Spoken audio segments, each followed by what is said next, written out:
Hello, welcome back to the basement. In this episode, I'm going to get way in over my head and try and build a fuzz pedal.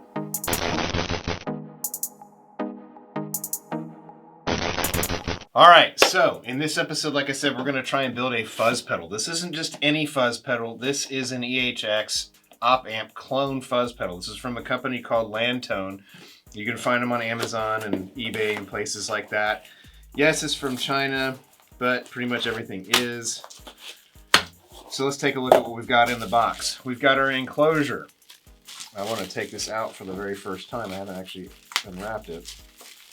They don't give you any options as far as what to get, but this is a completely blank DIY enclosure. It's pre-drilled, of course.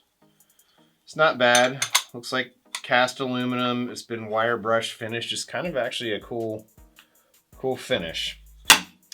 Let's get a close-up on the bench. So here's what you get in the box. You get the pre-drilled enclosure. This is set up for a power supply. I think it has a battery connector. Let's check. This is what comes in the package. Not a whole lot of instructions or anything like that, which is actually kind of scary for me. So again, this is from Lantone. Give you a nice little thank you, a little information about other things that they make.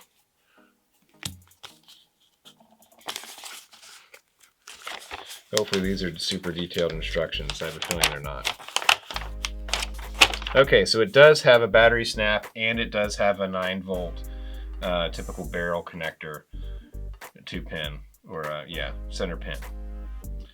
So it looks like it just gives you the location and values of the components as far as where they sit on the board. They don't give you any idea of order of operations, like what should you do first, and that sort of thing. So that's what's scary. So let's see what we have here. So you have a pre-etched board. Board actually looks pretty good, and you can see the labeling. Sorry, I'm using a wide-angle lens, so I can't get in close. Yeah, it looks like it 100% matches. All right, you get some short wires that appear to be pre-tinned, which is cool. Got a bunch of different valued resistors. They are labeled, thank goodness, because if I had to look up the stripes to figure out what the value of each one is, that would suck. So that's good. Then we've got our transistors. We've got our op amps, or it looks like, yeah, our IC mounts, and then our op amp.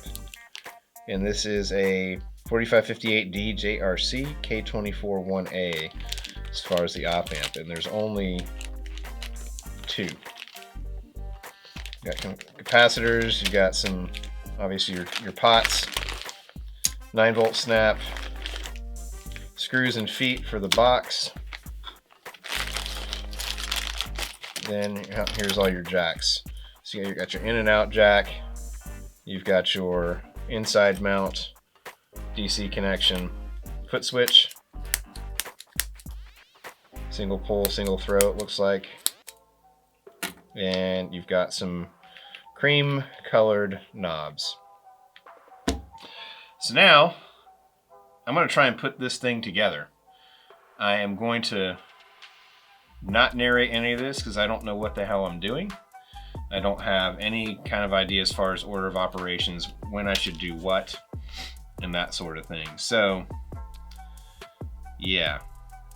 Wish me luck.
Here's all the electrical components soldered on as far as resistors, transistors, ICs, and capacitors, and whatever else. That was actually somewhat enjoyable. The only thing that didn't really add up was this little beige guy. The value on the chart did not match what was written or what's printed on the actual component. That was the only instance out of all those pieces that didn't match up. So I'm actually quite happy with that. But here's the crappy thing, like this stuff. Okay, the LED is pretty self-explanatory, except I don't know which is positive and which is negative. I'll have to look that up. It doesn't say which is what on these in and out jacks, so I'll have to figure that out. This apparently just goes straight in there, just like that. And that seems pretty straightforward. These pins aren't labeled, but they're labeled on the PC board for the potentiometer, so I don't know which goes where. The other thing is this stupid thing, the power jack. The 9-volt battery seems pretty straightforward, but the power jack doesn't. So anyway, then I've got all these wires to hook all that stuff up with, because these are going to need to be mounted to the box before you install them, all of the rest of those components. With the exception of the foot switch, I think I need to go ahead and solder that in right now, and then get an idea of the spacing it needs to be to sit properly in the box. So I'll do all that tomorrow. I think I've done enough, and I need to figure out some other stuff. I think also I want to put a bigger LED, to switch out the LEDs. I've had all of these for quite some time. So I've got green, yellow, white, and blue. I think I'm going to go with a green one. I've got the little mounts that are similar to what it comes with. It's just a larger size. So I'll get a step drill bit. I'll drill that out. I'll put this one in, and that'll be my customization to the pedal so far. And then I got to figure out a paint scheme for the box. But anyway, I'll be back at it tomorrow. All right, so I'm back. It is the next evening. I've got the board pretty much done. I went ahead and soldered on the foot switch off camera, and I'm feeling pretty good about where I'm at right now. So what I'm going to do at the moment is I'm going to widen this LED indicator hole to accept the larger size LED bulb that I'm going to use. And then I'm going to get started wiring up the rest of this thing, since I decided to actually look at the diagram and found that all of my questions, not only for the DC jack, but the input outputs, as well as the tone potentiometers, everything I needed was right there, staring me in the face. So I feel pretty good. I'm gonna go ahead and get the rest of this sucker wired up. I'm probably gonna go ahead and start prepping this thing for paint after I get this hole widened out. I've picked out some pretty cool metallic orange engine enamel paint, which I'm thinking will be plenty durable for this. Still don't know how I'm going to do the lettering and all the labeling and whatever else I want to do to it to make it look cool, but I'll figure that out as I go. Let's get after it.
Okay, so next day I actually let this cure overnight after I put the black on it. I broke every other rule of spray painting known to man when I did this. So I read the instructions before I started spraying this, and I decided willfully to break every single one of them. Just because I'm impatient and I want to get this thing in the box and start playing it.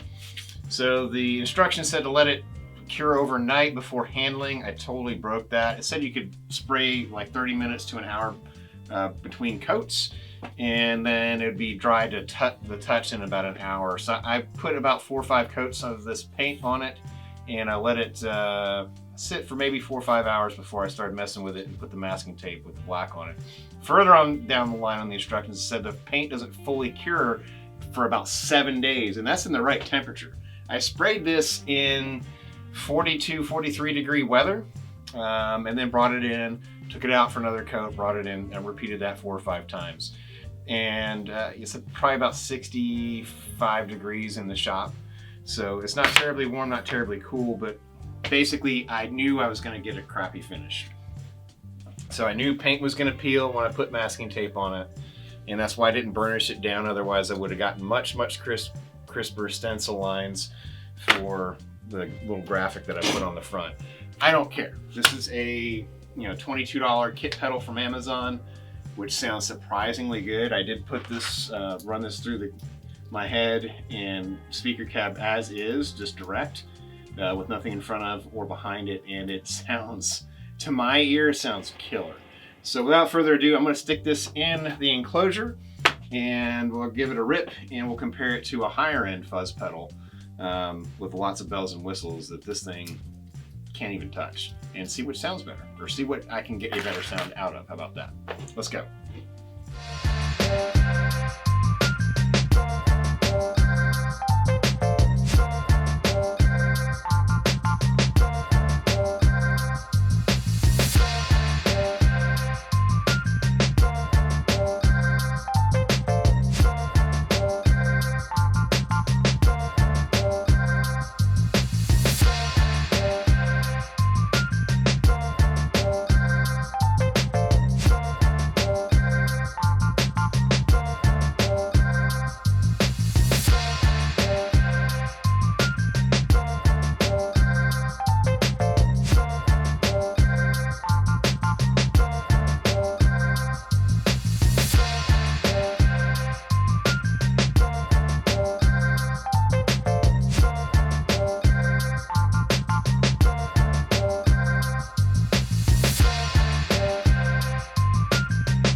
All right, so I've got the homemade fuzz pedal on the board. I've also got the JHS Muffuletta pedal on the board. I've got what I believe my favorite individual tones. They're completely different. I'm not going to try and get them to sound the same because they just don't. I can get them to sound similar, but not quite. What you'll see, regardless of what bass I plug into these, the homemade pedal from Lantone is quite a bit brighter. Now I can dial it down a little bit, and I can also dial the Muffuletta up, and regardless of what genre of big muff that it's on. So if you don't know what the JHS Muffuletta is, it's basically every single EHX fuzz pedal genre on here, all the way back from, the Big Muff Pie, you've got the Triangle, you've got the Ram's Head, and you've got a couple others, and you've got a JHS one, which is a lot brighter and louder and quite a bit better on bass than pretty much anything else. So I'm just using basic EQ off of the Boss, and then everything else is bypassed. I've got a gate on here, but I'm not going to use it. And then I'm going to run a series of basses through this setup, starting with this Ibanez Talman TMB 100 that's been heavily modified to passive electronics with a series parallel switch and Seymour Duncan quarter pounders. So again, this is a 100% passive circuit with stacked volume and tone controls for each pickup. And I'm going to be running the pickups in parallel for this test. And then I'll hook up a jazz bass. Then I'll hook up an active humbucker. I'll hook up a passive humbucker with flat wounds on a short scale bass. And just for fun, I'll hook up something with passive Music Man and jazz pickups on it. More on this particular bass later. This is a 100% scratch, from scratch, home-built bass that I just finished up a couple of weeks ago.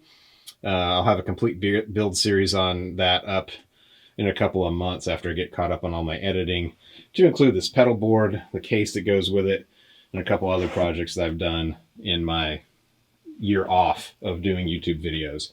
So again, it's been a year since I built this pedal, and to be honest with you, I haven't really liked it. Haven't really found a permanent home for fuzz on my board. I've left the fuzz on here and I mess with it from time to time, but it's not a primary tone. I haven't figured it out yet. So that is my disclaimer for this. I haven't figured it out yet. So that's what we're running with. So let's get into some tones, shall we? All right, so again, passive PJ bass, pickups in parallel, and here's my clean tone.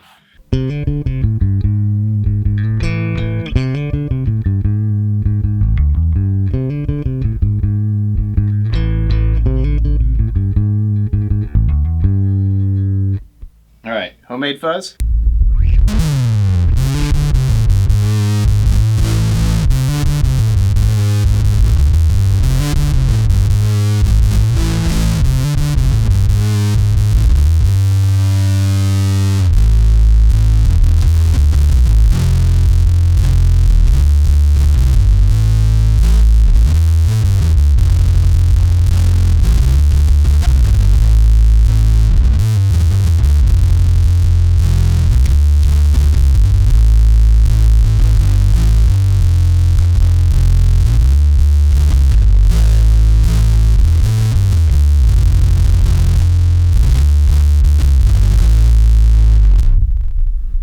That is the homemade fuzz, and here's the JHS Muffuletta on JHS mode.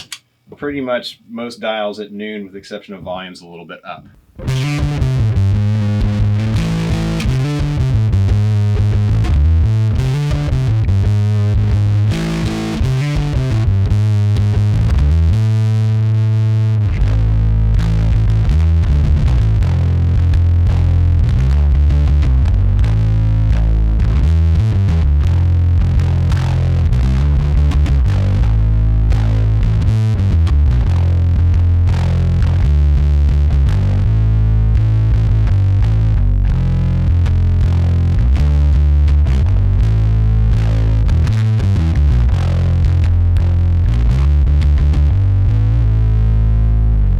All right, next up is my 2000 made in Mexico jazz bass. It's been heavily modified by me. Again, all the electronics have been replaced. This has an Emerson pre-wired kit in it, all passive. This has 62 custom shop J-bass pickups in it from Fender, and of course all the refinish work for the nitro paint and pearl block inlays. This may need a neck adjustment here. All right, here's the clean tone. I think I may need a little bit of a neck adjustment on this bass, at least. Getting a little dead string action here, at least maybe a little height adjustment on the saddle. But anyway.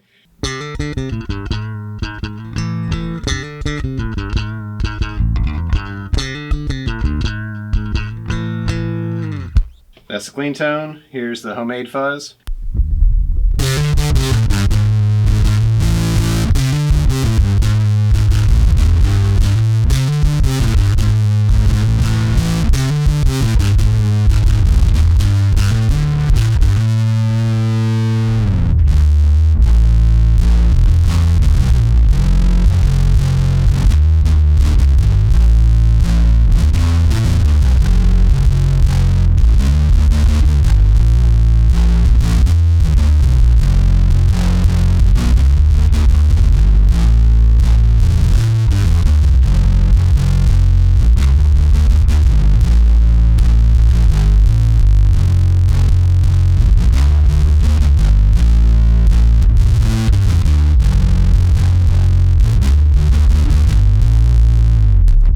JHS Muffuletta in JHS mode.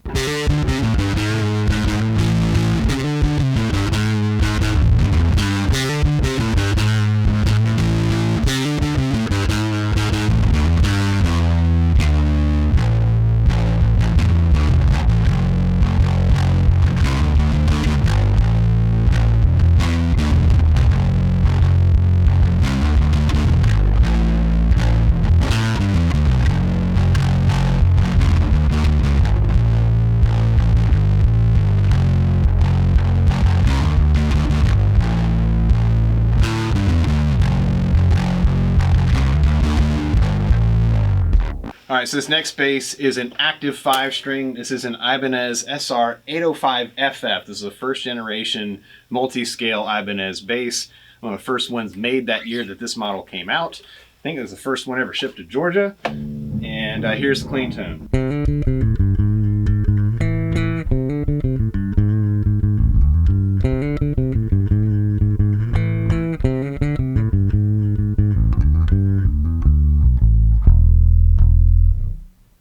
I did not do that in P.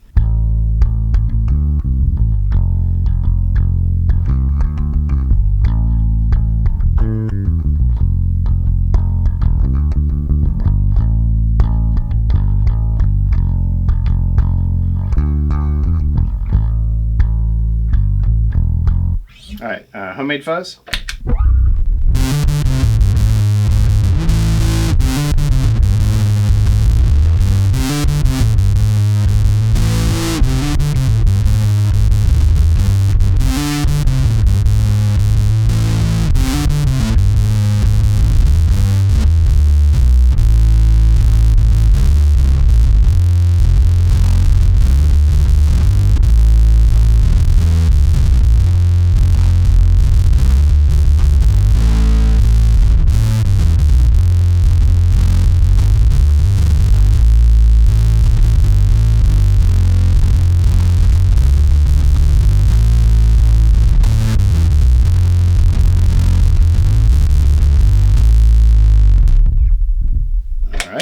JHS Muffuletta in JHS mode.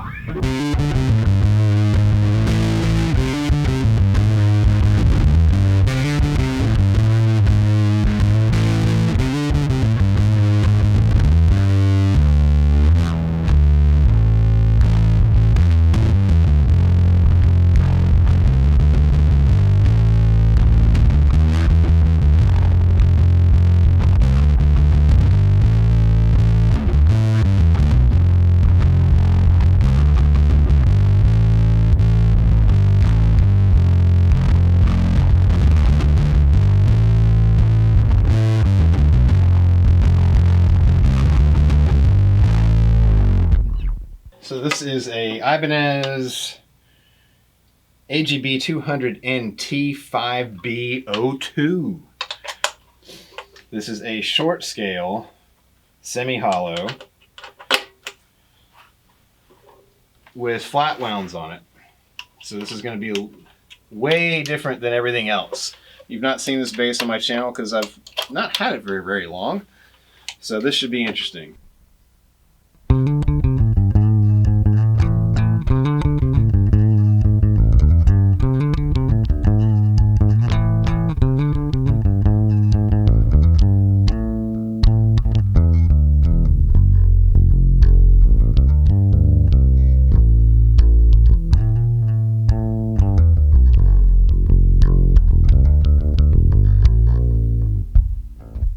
All right, homemade fuzz.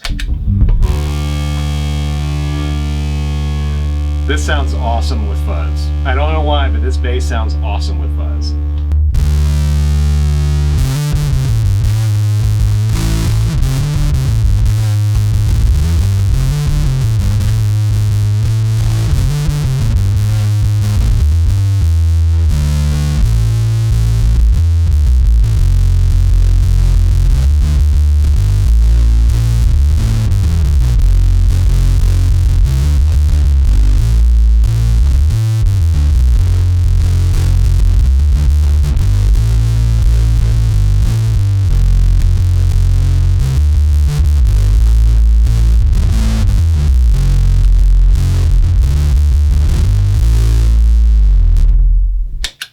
right, JHS Fuzz in JHS mode.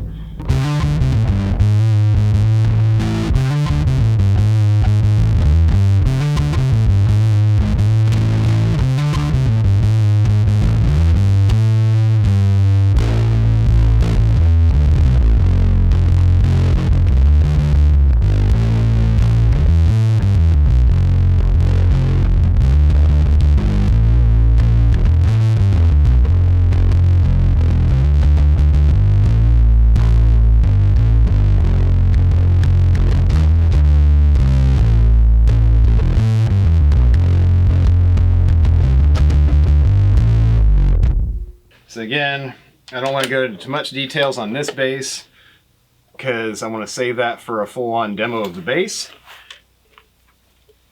But this is, I'm calling it the Jazzwar.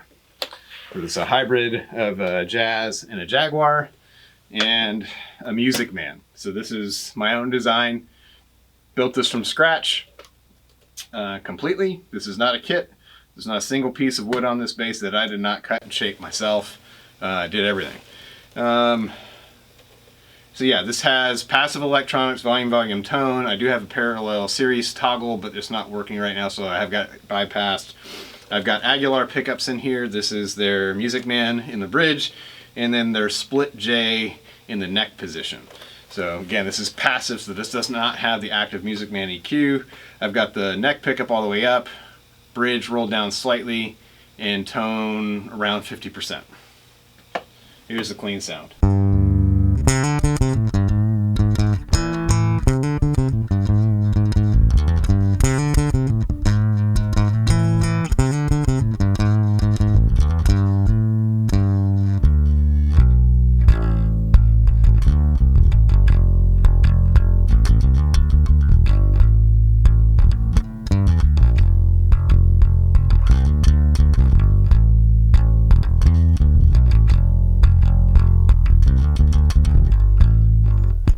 All right, homemade fuzz.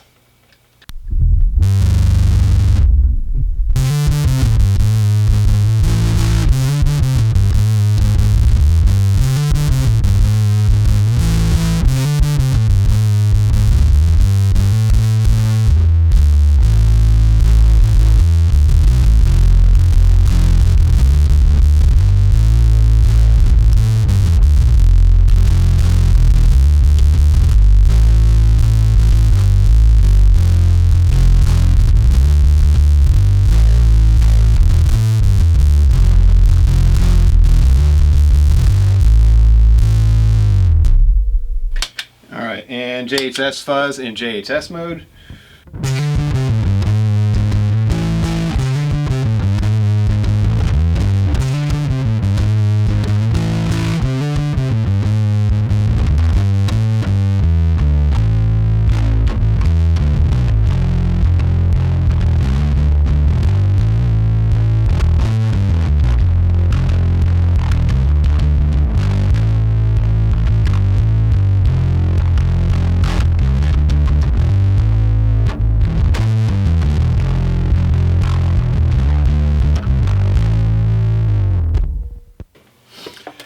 Alright, so that's going to do it for this particular build series, the single episode on making a homemade fuzz pedal kit from Amazon. So again, this is the Op Amp Fuzz Pedal Kit from Landtone. I don't have Amazon affiliate links, but if you search Landtone kit pedals, you'll find it. I think I paid like $22 for it. I think it's worth every penny. I really do. It sounds great. It's certainly got a lot more bite to it than a lot of fuzzes. Again, I have this one dialed back where I like the Muffuletta. That's one of my favorite tones on it. It can get pretty gnarly and sound like the Op Amp Fuzz, obviously, because it has the same circuit in there in one of the settings. I think it's the, I don't know, I don't remember which one it is. Maybe it's Civil War. But anyway, that's gonna do it, man. I really enjoyed making this pedal. I don't know why. I've taken nearly a year off from making, over a year off from making YouTube videos. I've been filming pretty much the entire time, just different build projects and whatnot. I just haven't felt like editing video, so I didn't. So anyway, I'm back. I'm excited to share with you what I've been working on over the past 14 months or so. So if you want to see how I made this bass with a pedal board that you saw earlier in the shot, and a couple other builds I've done along the way, then stay tuned, because eventually I'm going to edit those suckers too. So thanks for joining me down here in the basement. We'll see you next time.